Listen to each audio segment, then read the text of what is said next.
Well, the time has come for me to finally make a motor decision, and on today, we're going to discuss some of the best engines that are a possibility for this car and pretty much the decision that I made. Stay tuned.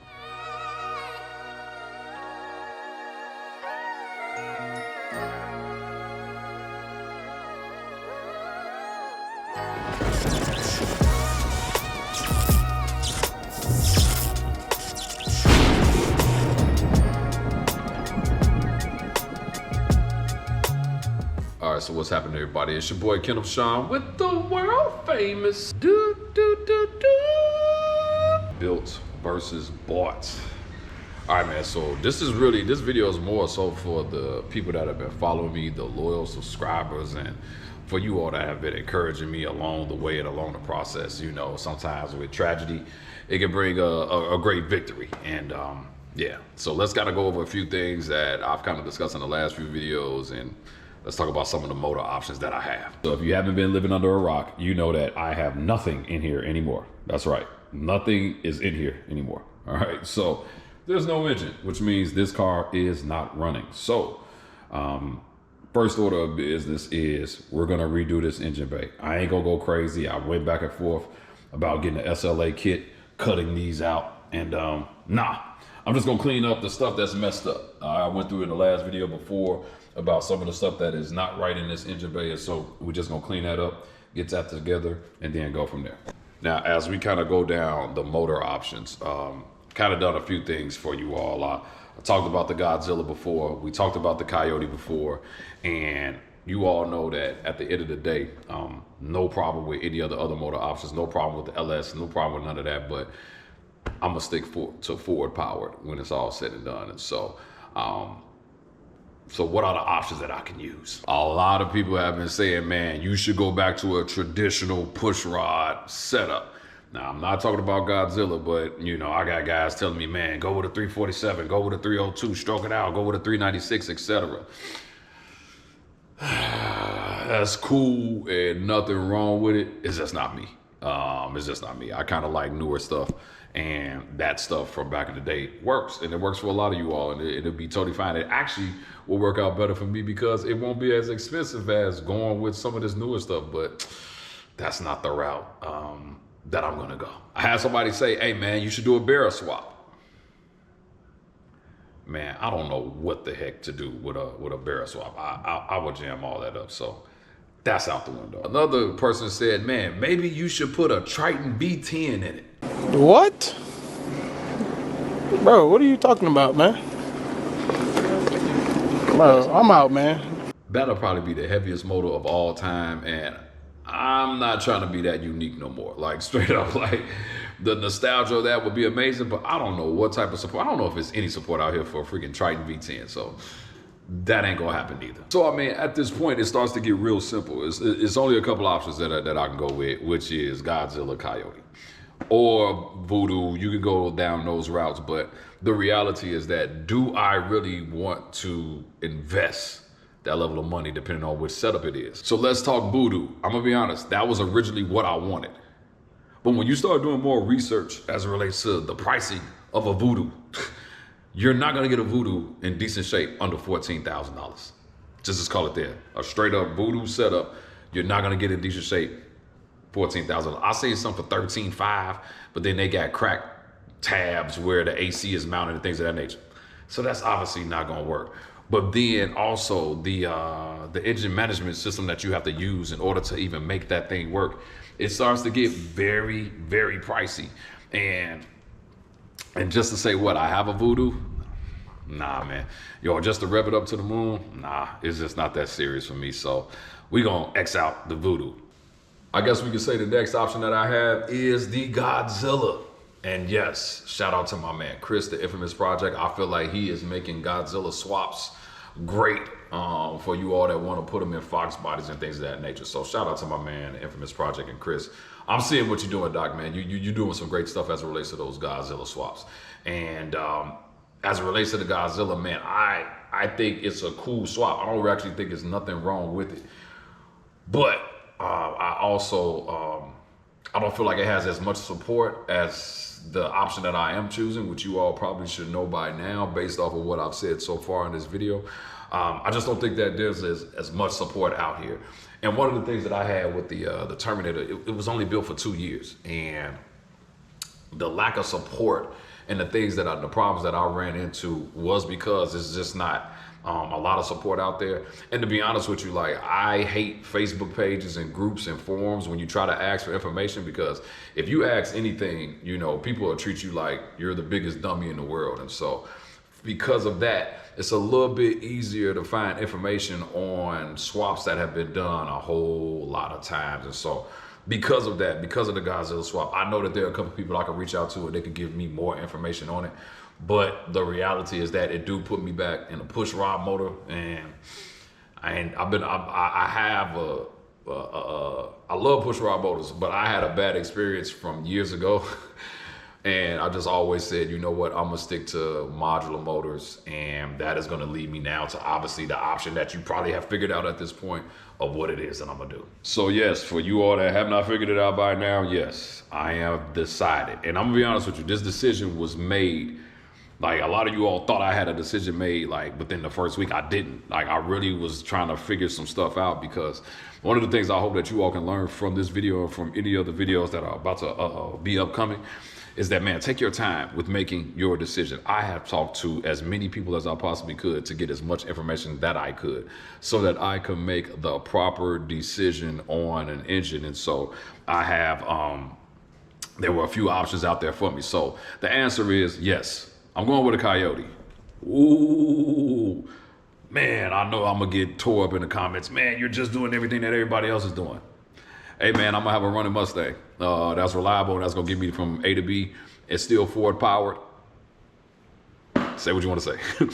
But here's the thing. Like, as I was talking to a few people, there were a couple of options. There was the 3-2-1 setup for the Coyote. There was also getting a fully built motor.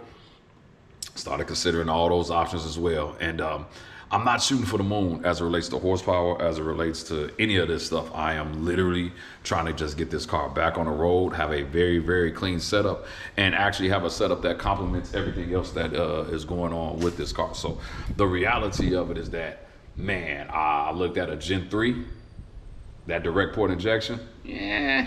And so pretty much the option for me is literally a Gen 2 Coyote setup. I'm going to start out. This is going to probably shock a lot of you all, but unless a miracle happens, man, I'm gonna have to start out NA, because for some reason, like with some of these comments, I know I'm reflecting on the comments a lot, but it's just entertaining. I had somebody say, man, you must be making a whole lot of money on YouTube, man, to be doing all this stuff. Hey y'all, let me make this clear. YouTube wouldn't even pay for gas for this car. Let me make that clear. I don't care what y'all think. YouTube wouldn't even put gas in this car for a month. That's how much money I make off of YouTube. I don't make nothing off of that. I work a full-time job, side business. I do a lot of other stuff, and it ain't YouTube. So what does that mean? Gen 2 setup, and obviously I got to put a power adder on here. And so, man, Gen 2 seems like it's the best platform for me right now. And the only issue is that I'm running into is figuring out the engine management system or Ford control pack, Holly, etc. Because there are some things that I want to do, and the Terminator X is not going to allow me to do that. The other problem is I don't want to get rid of the screen that I have in the car. So just in case you all don't know, let me show you. So for you all that may be new to the channel, oh yeah, you can see certain stuff is getting taken down. Oh man, look, this thing is looking a hot mess. So this weekend, I'm going to take all this out. That's the Terminator X computer sitting right there. But, you know, for y'all that don't know, that's the 12.3 Holly screen. And I don't know if you all are familiar with how much this thing costs, but yeah, for me, this is an investment that I really, really like. I really love this screen, and I don't want to get rid of that screen to go with a Ford Racing control pack. I have paid for this screen. For me to turn around and try to sell it and lose money, nah. So yeah, I want to really stick with the Holly. And so just FYI, all of this is about to come out as well. But you know what? I'm gonna do another video explaining why I'm gonna be doing that. So the reason, and maybe you all know better than me, because I'm pretty sure somebody in the comments is gonna be able to tell me, you know, give me some better information, or you may like me or whatever.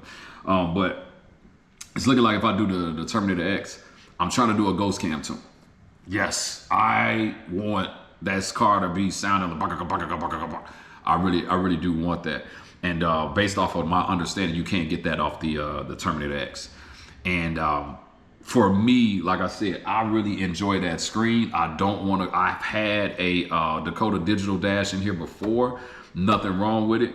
I just like everything digital. If you all know, I try to keep my car as modern as possible. And so I really am like saying I really want to stick with the Holly setup. So with that being said, it takes me out of, for me to want to do what I want to do, it takes me out of the Terminator X setup, and I will have to get a Dominator setup for a street car. And I know some of you all are saying, man, that is just ridiculous. That is just too much. Cool. But I know what I want. And the difference with me building and doing this thing this time around is that I have a clear vision of how I want this thing to run, how I want it to look, and what I want to happen. And so because of that, it's kind of hard to not, you know, go with that. It's like you're going to either spend the money now or later. And with this last setup that I did, I learned that I spent a lot of money later because I did not take the time to figure out exactly what I wanted. And so with that, it's looking like, man, that's the route I'm going to go. And like I said, I'm still doing a little bit more research, so some things may change, but for the most part, Gen 2 Coyote inside of here. It's crazy because I bought a Gen 2 Coyote to get the Terminator motor years ago, gave it to my buddy. I tried to get it back from him. He was like, nah, man, get out of here. Shout out to my buddy. He knows who he is, but that's where we are with it. So I'm just kind of giving you all these updates. The next video I'm gonna do, you're gonna see everything that I'm about to tear down. All this got to come out now. We got to get prepared to do the AC. And so all this stuff got to come out. I got to list this for sale. Got to get all of this stuff out of here. And so I'm trying to get this stuff done, man. Man, I had a bad experience with this radio. It works, but I got radio issues. I'm not going with another radio again. I got a new setup that I'm going to do, but we'll talk about that in another video. But that's where we are as it relates to motor setup and things of that nature, man. Yes, I am going with the Coyote. And so I know, you know, I appreciate everybody that has followed me throughout the years for having a Terminator motor. And like I said, it's all good, but sometimes you just got to move on. You got to make this decision that's best for you and your life and your finances. And for me, my life and my finances, I got two options. I can let this car sit for the next 5 years to get it to build the most phenomenal build, or I could just do what I'm trying to do and have it back out on the road and really enjoy it. My goal is that this time around, I am truly enjoying this car and that everything is reliable and running. And so that is the goal. So just want to kind of take you all along the journey. I'm working on some things as well to try to get some more stuff, but the content is coming because as soon as we start, as soon as I get that motor, like we're going to start this thing going, get this engine bay done. And hopefully, man, I'm back out here next year, man. Hopefully I'm able to go to these shows and be back out here next year and kind of go from there. So let me know what you all think about the decision. Yes, Coyote. I know everybody has done it, but I'm still going to do it a little bit different. But hey, it just is what it is. This is what I want. I want the reliability, and I think this is going to work out well. So if you do like this video, do me a favor, make sure you like, make sure you subscribe.